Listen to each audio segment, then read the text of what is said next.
أعوذ بالله من الشيطان الرجيم. بسم الله الرحمن الرحيم. الحمد لله الذي أنزل على عبده الكتاب ولم يجعل له عوجا قيما لينذر بأسا شديدا من لدنه ويبشر المؤمنين الذين يعملون الصالحات أن لهم أجرا حسنا ماكثين فيه أبدا وينذر الذين قالوا اتخذ الله ولدا ما لهم به من علم ولا لآبائهم كبرت كلمة تخرج من أفواههم إن يقولون إلا كذبا فلعلك باخع نفسك على آثارهم إن لم يؤمنوا بهذا الحديث أسفا إنا جعلنا ما على الأرض زينة لها لنبلوهم أيهم أحسن عملا وإنا لجاعلون ما عليها صعيدا جرزا أم حسبت أن أصحاب الكهف والرقيم كانوا من آياتنا عجبا إذ أوى الفتية إلى الكهف فقالوا ربنا آتنا من لدنك رحمة وهيئ لنا من أمرنا رشدا فضربنا على آذانهم في الكهف سنين عددا ثم بعثناهم لنعلم أي الحزبين أحصى لما لبثوا أمدا نحن نقص عليك نبأهم بالحق إنهم فتية آمنوا بربهم وزدناهم هدى وربطنا على قلوبهم إذ قاموا فقالوا ربنا رب السماوات والأرض لن ندعو من دونه إلها لقد قلنا إذا شططا هؤلاء قومنا اتخذوا من دونه آلهة لولا يأتون عليهم بسلطان بين فمن أظلم ممن افترى على الله كذبا وإذ اعتزلتموهم وما يعبدون إلا الله فأووا إلى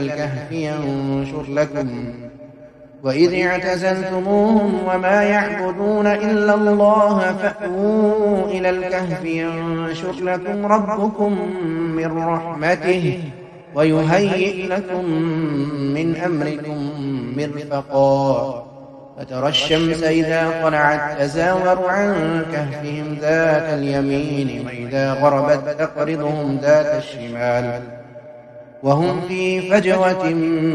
منه ذلك من آيات الله من يهد الله فهو المهتد ومن يضلل فلن تجد له وليا مرشدا وتحسبهم أيقاظا وهم رقود ونقلبهم ذات اليمين وذات الشمال وكلبهم باسط ذراعيه بالوصيد لو اطلعت عليهم لوليت منهم فرارا ولملئت منهم رعبا وكذلك بعثناهم ليتساءلوا بينهم قال قائل منهم كم لبثتم قالوا لبثنا يوما أو بعض يوم قالوا ربكم أعلم بما لبثتم فابعثوا أحدكم بورقكم هذه إلى المدينة فلينظر أيها أزكى طعاما فليأتكم برزق منه وليتلطف ولا يشعرن بكم أحدا إنهم إن يظهروا عليكم يرجموكم أو يعيدوكم في ملتهم ولن تفلحوا إذا أبدا وكذلك أعثرنا عليهم ليعلموا أن وعد الله حق أن وعد الله حق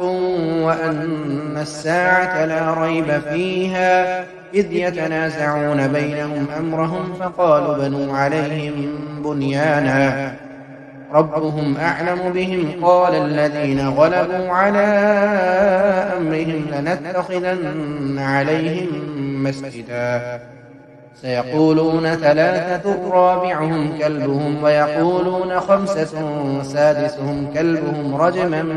بالغيب ويقولون سبعة وثامنهم كلبهم قل ربي أعلم بعدتهم ما يعلمهم إلا قليل فلا تمار فيهم إلا مراء ظاهرا ولا تستفت فيهم منهم أحدا ولا تقولن لشيء إني فاعل ذلك غدا إلا أن يشاء الله واذكر ربك إذا نسيت وقل عسى أن يهديني ربي لأقرب من هذا رشدا ولبثوا في كهفهم 300 سنين وازدادوا 9 قل الله أعلم بما لبثوا له غيب السماوات والأرض أبصر به وأسمع ما لهم من دونه من ولي ولا يشرك في حكمه أحدا واتل ما أوحي إليك من كتاب ربك لا مبدل لكلماته ولن تجد من دونه ملتحدا واصبر نفسك مع الذين يدعون ربهم بالغداة والعشي يريدون وجهه ولا تعد عيناك عنهم تريد زينة الحياة الدنيا ولا تطع من أغفلنا قلبه عن ذكرنا واتبع هواه وكان أمره فرطا وقل الحق من ربكم فمن شاء فليؤمن ومن شاء فليكفر إنا أعتدنا للظالمين نارا أحاط بهم سرادقها وإن يستغيثوا يغاثوا بماء كالمهل يشوي الوجوه بئس الشراب وساءت مرتفقا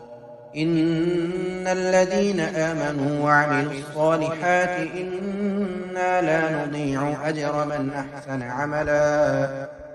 أولئك لهم جنات عدن تجري من تحتهم الأنهار يحلون فيها من أساور من ذهب ويلبسون ثيابا خضرا من سندس واستبرق متكئين فيها على الأرائك نعم الثواب وحسنت مرتفقا واضرب لهم مثل الرجلين جعلنا لأحدهما جنتين من أعناب وحففناهما بنخل وجعلنا بينهما زرعا كلتا الجنتين آتت أكلها ولم تظلم منه شيئا وفجرنا خلالهما نهرا وكان له ثمر فقال لصاحبه وهو يحاوره أنا أكثر منك مالا وأعز نفرا ودخل جنته وهو ظالم لنفسه قال ما أظن أن تبيد هذه أبدا وما أظن الساعة قائمة ولئن رددت إلى ربي لأجدن خيرا منها منقلبا قال له صاحبه وهو يحاوره أكفرت بالذي خلقك من تراب ثم من نطفة ثم سواك رجلا لكن هو الله ربي ولا أشرك بربي أحدا ولولا إذ دخلت جنتك قلت ما شاء الله لا قوة إلا بالله إن ترني أنا أقل منك مالا وولدا فعسى ربي أن يؤتيني خيرا من جنتك ويرسل عليها حسبانا من السماء فتصبح صعيدا زلقا أو يصبح ماؤها غورا فلن تستطيع له طلبا وأحيط بثمره فأصبح يقلب كفيه على ما أنفق فيها وهي خاوية على عروشها ويقول يا ليتني لم أشرك بربي أحدا ولم تكن له فئة ينصرونه من دون الله وما كان منتصرا هنالك الولاية لله الحق هو خير ثوابا وخير عقبا واضرب لهم مثل الحياة الدنيا كماء إن أنزلناه من السماء فاختلط به نبات الأرض فأصبح هشيما تذروه الرياح وكان الله على كل شيء مقتدرا المال والبنون زينة الحياة الدنيا والباقيات الصالحات خير عند ربك ثوابا وخير أملا ويوم نسير الجبال وترى الأرض بارزة وحشرناهم فلم نغادر منهم أحدا وعرضوا على ربك صفا لقد جئتمونا كما خلقناكم أول مرة بل زعمتم أن لن نجعل لكم موعدا ووضع الكتاب فترى المجرمين مشفقين مما فيه ويقولون يا ويلتنا ما لهذا الكتاب لا يغادر صغيرة ولا كبيرة إلا أحصاها ووجدوا ما عملوا حاضرا ولا يظلم ربك أحدا وإذ قلنا للملائكة اسجدوا لآدم فسجدوا إلا إبليس كان من الجن ففسق عن أمر ربه أفتتخذونه وذريته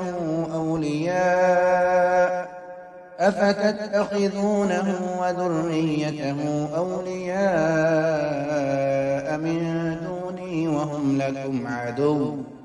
بئس للظالمين بدلا ما أشهدتم خلق السماوات والأرض ولا خلق أنفسهم وما كنت متخذ المضلين عضدا ويوم يقول نادوا شركائي الذين زعمتم فدعوهم فلم يستجيبوا لهم وجعلنا بينهم موبقا ورأى المجرمون النار فظنوا أنهم مواقعوها ولم يجدوا عنها مصرفا ولقد صرفنا في هذا القرآن للناس من كل مثل وكان الإنسان أكثر شيء جدلا وما منع الناس أن يؤمنوا إذ جاءهم الهدى ويستغفروا ربهم إلا أن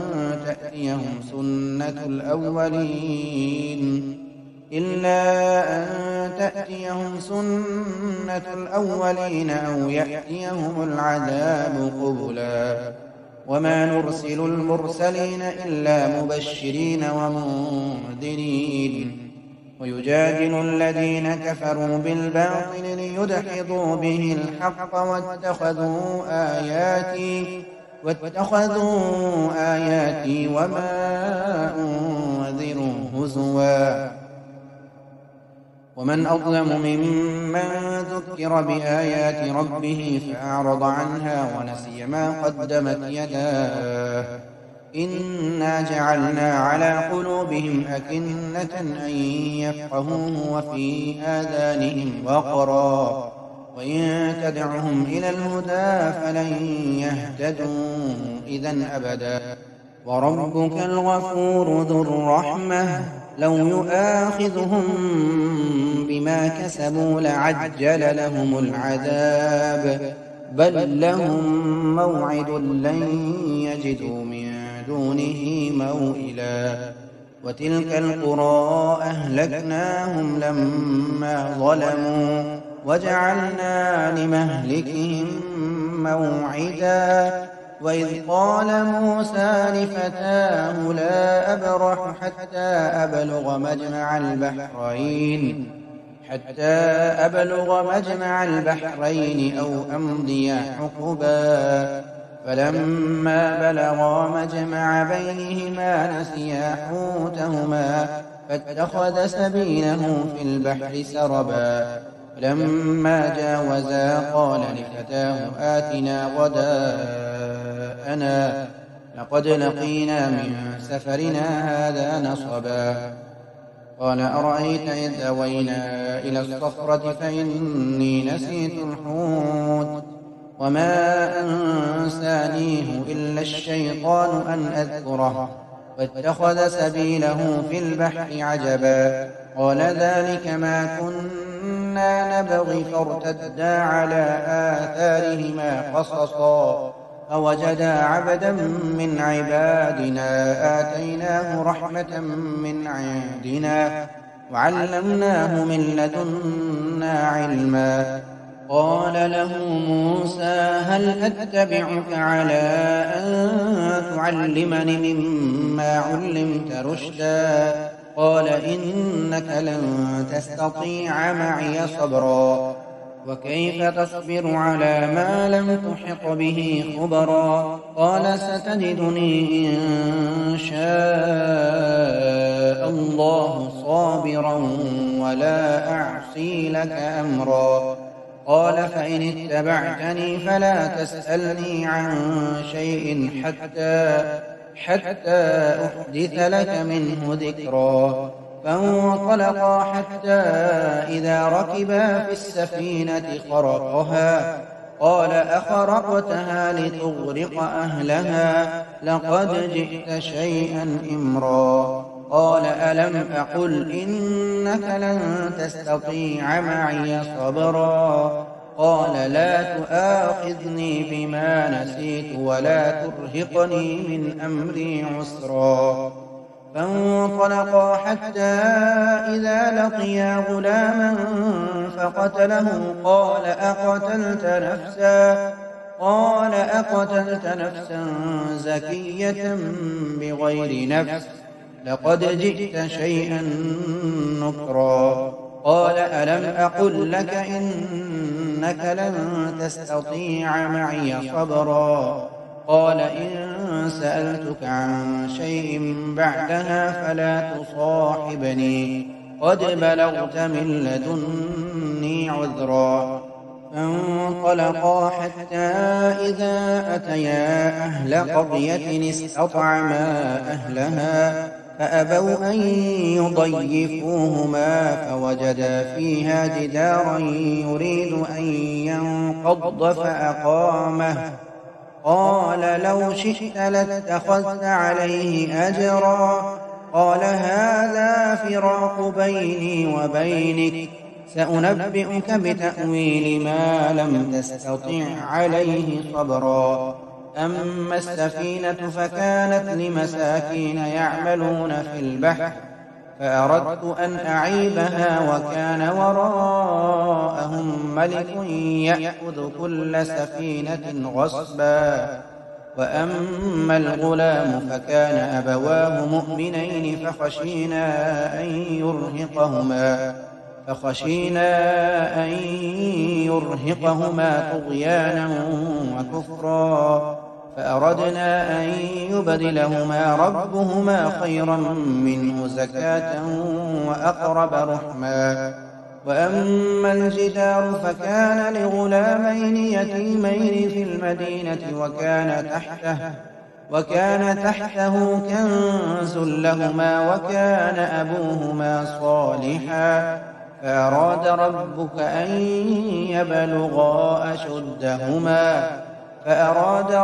أن يبلغا أشدهما ويستخرجا كنزهما رحمة من ربك وما فعلته عن أمري ذلك تأويل ما لم تستطع عليه صبرا. ويسألونك عن ذي القرنين قل سأتلو عليكم منه ذكرا. إنا مكنا له في الأرض وآتيناه من كل شيء سببا فأتبع سببا حتى إذا بلغ مغرب الشمس وجدها تغرب في عين حمئة ووجد عندها قوما قلنا يا ذا القرنين إما أن تعذب وإما أن تتخذ فيهم حسنا. قال أما من ظلم فسوف نعذبه ثم يرد إلى ربه فيعذبه عذابا نكرا. وأما من آمن وعمل صالحا فله جزاء الحسنى وسنقول له من أمرنا يسرا. ثم أتبع سببا حتى إذا بلغ مطلع الشمس وجدها تطلع على قوم لم نجعل لهم من دونها سترا. كذلك وقد أحطنا بما لديه خبرا. ثم أتبع سببا حتى إذا بلغ بين السدين وجد من دونهما قوما لا يكادون يفقهون قولا قالوا يا ذا القرنين إن يأجوج ومأجوج مفسدون في الأرض فهل نجعل لك خرجا على أن تجعل بيننا وبينهم سدا. قال ما مكني فيه ربي خير فأعينوني بقوة أجعل بينكم وبينهم ردما. آتوني زبر الحديد حتى إذا ساوى بين الصدفين قال انفخوا حتى إذا جعله نارا قال آتوني أفرغ عليه قطرا. فما استطاعوا أن يظهروه وما استطاعوا له نقبا. قال هذا رحمة من ربي فإذا جاء وعد ربي جعله دكا وكان وعد ربي حقا. وتركنا بعضهم يومئذ يموج في بعض ونفخ في الصور فجمعناهم جمعا وعرضنا جهنم يومئذ للكافرين عرضا. الذين كانت أعينهم في غطاء عن ذكري وكانوا لا يستطيعون سمعا. أفحسب الذين كفروا أن يتخذوا عبادي من دونه أولياء إنا أعتدنا جهنم للكافرين نزلا. قل هل ننبئكم بالأخسرين أعمالا الذين ضل سعيهم في الحياة الدنيا وهم يحسبون أنهم يحسنون صنعا. أولئك الذين كفروا بآيات ربهم ولقائه فحبطت أعمالهم فلا نقيم لهم يوم القيامة وزنا. ذلك جزاؤهم جهنم بما كفروا واتخذوا آياتي ورسلي هزوا إن الذين آمنوا وعملوا الصالحات كانت لهم جنات الفردوس نزلا خالدين فيها لا يبغون عنها حولا قل لو كان البحر مدادا لكلمات ربي لنفد البحر قبل أن تنفد كلمات ربي ولو جئنا بمثله مددا قل إنما أنا بشر مثلكم يوحى إلي أنما إلهكم إله واحد فمن كان يرجو لقاء ربه فليعمل عملا صالحا ولا يشرك بعبادة ربه أحدا.